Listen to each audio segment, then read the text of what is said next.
حضرت بایزید بسطامی رحمۃ اللہ تعالیٰ علیہ ایک دفعہ عصر کی نماز کے بعد شہر کے کنارے چہل قدمی کر رہے تھے کہ سمندر کے کنارے دو جوان لڑکا لڑکی بیٹھے ہوئے تھے اور ان کے آگے بوتل بھی رکھی ہوئی تھی۔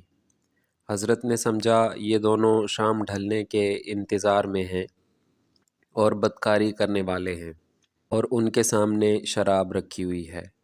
سوچا کہ جا کر ذرا ان سے پوچھ لوں۔ جب لڑکے سے دریافت کیا تو وہ کہنے لگا کہ یہ لڑکی میری بہن ہے اور ہم دونوں روزے سے ہیں اور سورج غروب ہونے کے انتظار میں ہیں۔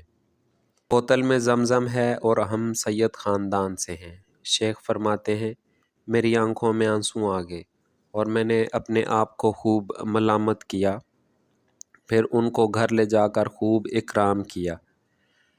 ناظرین، کسی سے نفرت کی وجوہات میں سے ایک وجہ بدگمانی بھی ہے، کیونکہ ہمیں اتنی توفیق نہیں ہوتی کہ پوچھ لیں کہ یہ کام آپ نے کیوں کیا، یا کیا بھی ہے کہ نہیں، بس بدگمانی کرنا شروع کر دیتے ہیں۔ لہٰذا بدگمانی کرنے سے پہلے اتنی زحمت کر لیں کہ ایک دفعہ خود بھی وجہ پوچھ لیں، تاکہ تسلی ہو اور ہمیشہ کی نفرت سے نجات ملے۔